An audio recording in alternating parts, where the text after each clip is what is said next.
Mesdames et messieurs, bonsoir, bienvenue en cette nouvelle édition.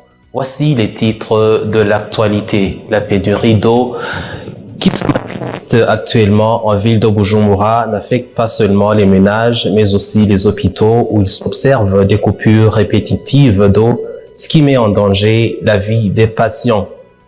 Les citoyens de Mugoroka 1 et 2 au quartier Mutanga Sud, commune Mukaza, en mairie de Bujumbura, sont menacés par le glissement de terrain qui a déjà emporté 93 maisons.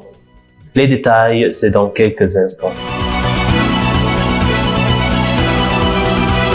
Bienvenue encore. La pénurie d'eau qui se manifeste actuellement en ville de Bujumbura n'affecte pas seulement les ménages, mais aussi les hôpitaux où il s'observe des coupures répétitives d'eau, ce qui met en danger la vie des patients. Reportage de Igiraneza Berlis. Le problème de pénurie d'eau est devenu une triste réalité dans la ville de Bujumbura, où après que dans les ménages, l'eau est quasi invisible dans les robinets, maintenant, même dans les hôpitaux, l'eau est rare à voir. Partout où on a passé, dans les différents hôpitaux, comme chez David, Aboubef et autres, ce problème de coupure répétitive d'eau ne les ont pas laissés derrière et sont obligés de puiser l'eau que les patients utilisent ailleurs. Jean-Paul Ndaïkengurukiye, chargé des services techniques et maintenance dans l'hôpital Roi Khaled, explique comment ils font quand il y a des coupures d'eau.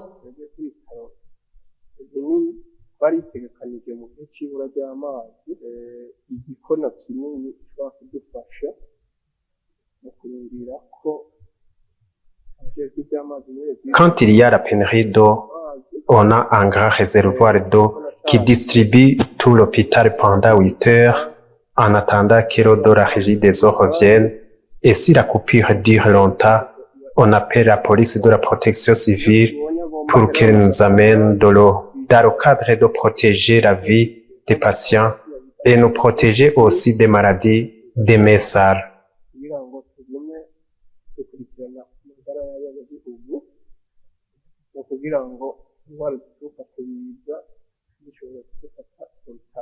Jean-Paul Ndaïkengurukiye demande à la régie des eaux de résoudre le problème d'eau le plus vite possible en cas d'une quelconque panne en vue d'améliorer la santé des patients.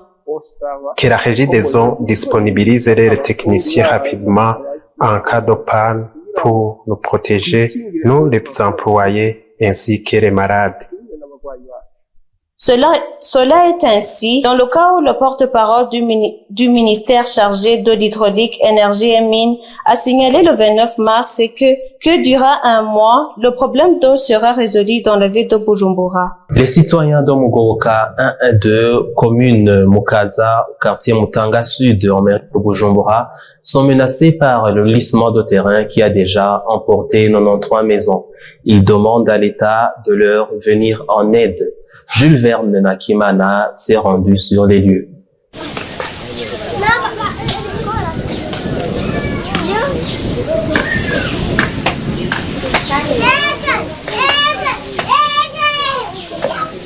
Ici c'est à Mugoroka 1 et 2, quartier Mutanga Sud, commune Mukaza, à mairie de Bujumbura, où les habitants mènent une vie précaire. Lors de notre arrivée, les habitants étaient désespérés. Après l'aménagement des rives de la rivière Nahangwa, qui les menaçait, ils ont vu apparaître des fissures sur les lieux. Les autorités de ce quartier nous ont dit que ce glissement de terrain cause autant de dégâts. Comme vous l'avez vu à Mugoroka 1, nous avons déjà constaté 11 maisons déjà détruites et à Mugoroka 2, les chiffres ne sont pas encore précis car le nombre augmente d'un moment à l'autre suite au glissement de terrain. Les propriétaires de ces maisons ont déjà pris la fuite après avoir vu des fissures sur leurs maisons et par après la maison s'effondre. Certains habitants préfèrent démolir leurs propres maisons pour sauver quelques matériaux et leur vie avant que la maison soit totalement détruite. Cette fissure commence par-ci, aux rives de la rivière Nahangwa et continue jusqu'à joindre une autre fissure venant de Sororezo à Ruyange. Plusieurs maisons sont déjà démolies. Ce qui fait peur, c'est qu'elles s'effondrent. Il demande à l'État de chercher des moyens pour gérer cette situation car ils sont sous la menace. Nous demandons à l'État de nous venir en aide, nous les citoyens de Mugoboka. Le gouvernement du Burundi peut contracter de l'aide auprès des pays étrangers pour avoir des moyens suffisants afin de recourir à sa population. Même si d'autres citoyens sont menacés, nous aussi c'est pareil. L'État peut nous aider en protégeant les rives de la rivière Ntahangwa et aussi cherche un point de rassemblement des citoyens avant de trouver une solution durable. Près de 93 maisons ont été détruites à Mugoboka et Ede à cause de ce glissement de terrain et plusieurs maisons peuvent être démolies d'un moment à l'autre. Certains habitants de la zone Gatumba, commune Mutimbuzi, sont en train de déménager, d'autres sont sans abri suite aux inondations survenues dans cette zone. Ils demandent de l'aide de la part de l'État. Les habitants de la zone Gatumba, commune Mutimbuzi, mènent une vie précaire suite aux dégâts causés par les inondations. Certaines maladies commencent à apparaître et plusieurs maisons ont été détruites. Certains habitants sont en train de déménager, d'autres sont contraints d'y rester car ils n'ont pas où aller. Beaucoup de maisons ont été démolies à cause de cette inondation. Cette fois-ci, l'eau a monté à un niveau supérieur comme jamais auparavant. Des maladies de mycoses ont apparu car les eaux proviennent principalement des toilettes débordées. Mais moi aussi, je marche en Titiba à cause de cette mycose.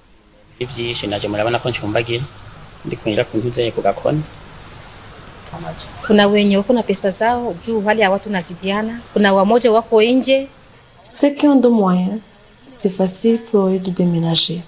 Certains dorment dehors, faute de moyens de déménager. Certains ont loué des maisons ailleurs. Il arrive des fois qu'une personne peut octroyer une parcelle pour y construire une petite maison. Il y a des gens qui possèdent des vaches, chèvres. Si l'eau pénètre à l'intérieur de la maison, ces animaux meurent.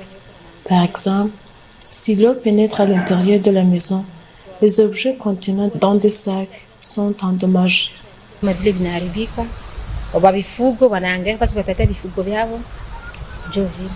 Ces habitants demandent une intervention de la part de l'État. Demandons à l'État de nous réinstaller dans une autre zone plus ou moins fiable en attendant que l'eau revienne à son niveau normal. Même si l'eau diminue, il va falloir le pulvériser car beaucoup de toilettes ont été démolies.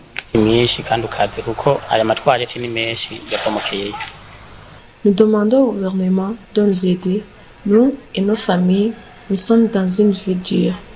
Il y a 2 mois, depuis le mois de février, que ces inondations est apparues dans la zone Gatumba. Ces derniers jours se manifestent des enfants qui sont kidnappés, d'autres portés disparus.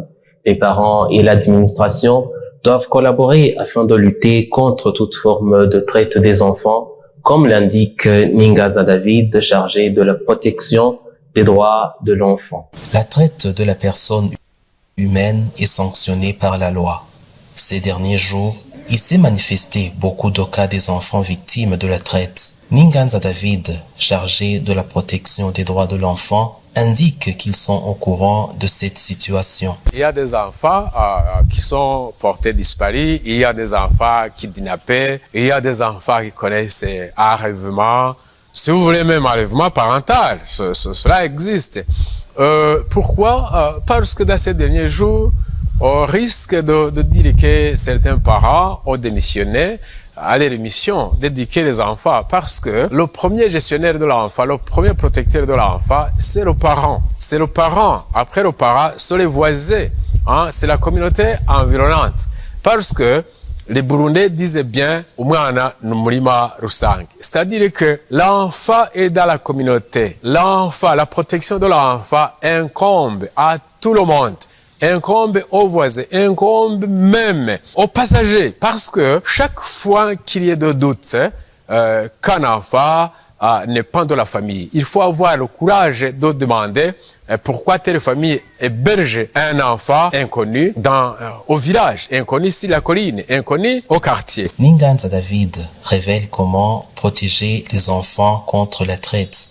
J'en profite alors pour demander aux parents de prendre la responsabilité qu'il incombe d'assurer la sécurité de leurs enfants. Et aussi, l'administration à la base de dénoncer toute personne soupçonnée comme auteur, comme recruteur, parce qu'on ne peut pas parler la traite quand il n'y a pas eu de recrutement, le transport, l'hébergement, traverser les frontières et aussi avoir une maison d'accueil dans le pays de destination. Voilà les grands éléments qui justifient que la traite a eu lieu. C'est la raison pour laquelle ces enfants hébergés dans des maisons, ce sont des maisons qui ont des voisins. Alors, je ne comprends pas pourquoi les voisins n'osent pas dénoncer ces malfaiteurs. C'est comme ça que la police peut intervenir. Quand vous avez vu des gens qui ont été appréhendés, des gens qui ont été jugés, des gens qui ont été arrêtés, c'est parce qu'il y a eu collaboration entre administration, population et la police. Certains de ces enfants qui sont retournés ont déjà subi des actions de violence. Can you fight for Blaugrana Crew, please? Blaugrana Crew. Blaugrana Crew. Oh. Participez à la promotion Blaugrana Crew et gagnez des prix chez OneXBet.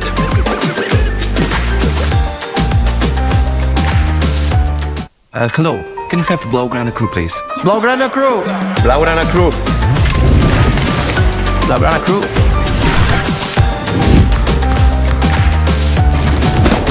Here is the Blaugrana Crew. Rejoignez le Blaugrana Crew, participez à la promotion et gagnez des prix offerts par OneXBet et le FC Barcelone.